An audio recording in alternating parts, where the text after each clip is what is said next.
Hey guys, it's Empress. Guess what? I'm back with another one. Let's get to it! It's more than statements, it's a way of life. Celebration. The Mr. Jackson talking. Alright guys, that's right. I'm back with another Patreon's pick. This was by my boy Chris. Again, he's taking me down to Sandra Bernhard. This is Sandra Bernhard. Mini micro journey.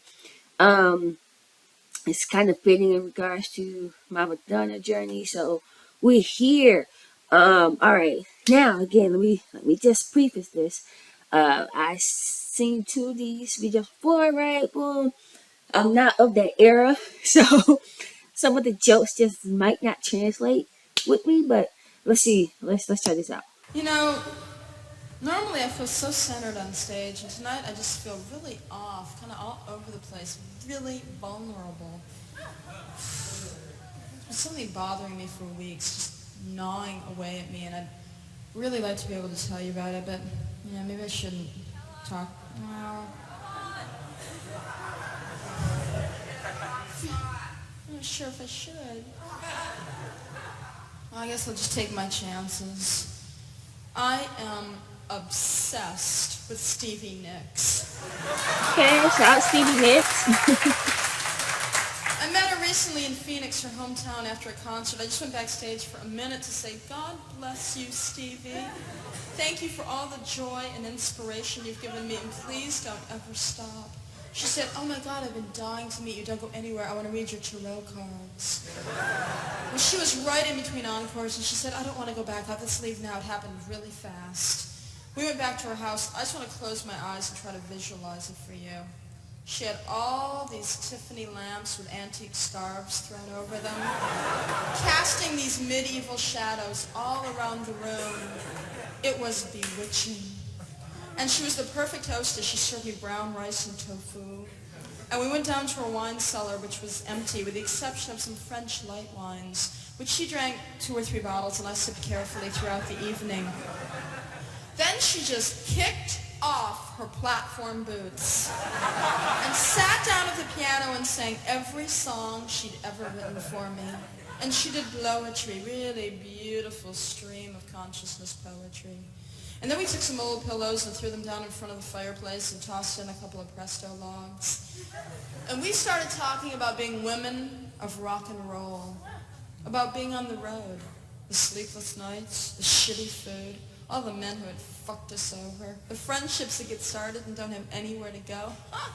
God, we had a lot of laughs that night.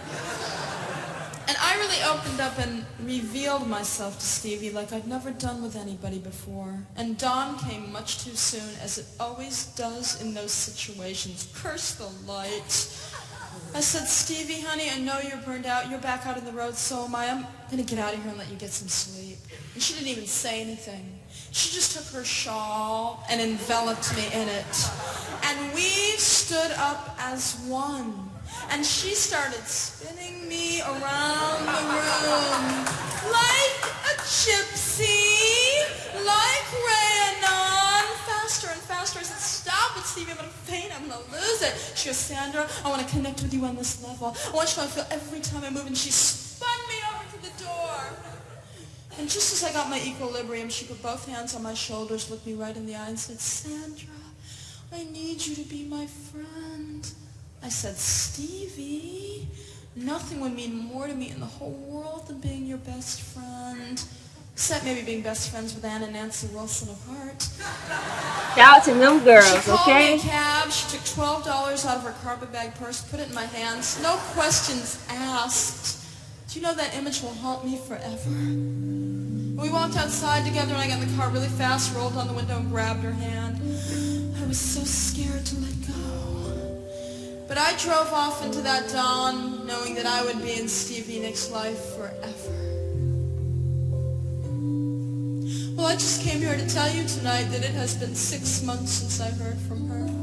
I've sent telegrams, flowers, shawls. She totally shined me on. She took off into the night just like a white-winged dove. And I am really fucked up behind it again.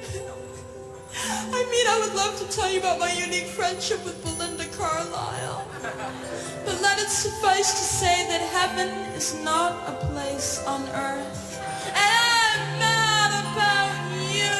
I'm really mad about you. These are the women of rock and roll. They're my friends. And I'm a woman of rock and roll. And I sit around smoky motel rooms late at night even though I don't smoke, writing lyrics to rock songs. And I think this one really captures the tragedy of my night with Stevie. I borrowed the tune from Ann and Nance. Love you girls. Other people's melodies really inspire me. I see it all before me. These nights of love and torment, these nights of rock and roll. I gave you my heart on a silver tray. I handed it over, you threw it away. Why me, could I be so naive to believe? You act so smug now, you're walking real high. But when you come crashing down, hold on baby, I can't bear to see you cry. I gave you my love, but that wasn't enough. You turned around and slapped me, think you're so damn tough. I look over my shoulder, you're getting older. Maybe it doesn't matter, but could you be a little fatter? Well baby, don't expect me to be there on the other side, because I already went for your ride. Forget it, it's over, you found another lover. And now these dreams seem to crumble in your hands. They're in the air like tiny grains of sand. They're blowing away. I guess I blew you away. But baby, don't come running back to me some other day. 'Cause I loved you then, but never again. The problem was I loved you too damn much. So now you can look, but baby, please don't touch. These dreams go on. Okay.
It's your choice, man. Just make one. Okay. Again, this is interesting. I will say, like, she painted a very vivid picture when talking about Stevie Nicks. Like, of course, Stevie is that gypsy, right? She's a gypsy, and so she painted that picture vividly. And she also painted kind of like that kind of Hollywood fake, and I wouldn't even say fake because I wouldn't even say Hollywood. I feel like people in real life do it too, like you meet somebody and you think like, oh man, like we really hit it off, and then like they ghost you. You know what I mean? So like, she's just talking about like ghosting here. But anyway, drop the comments down below. First, how you heard this skit? What did you think? Could you relate? Also, if you haven't already, make sure you subscribe to my channel. If you are subscribed, make sure you join the channel. And if you'd like for me to react to a song of your choice, you know what to do. Hit me for Patreon. The link is below. Alright, guys, I'll see you next time.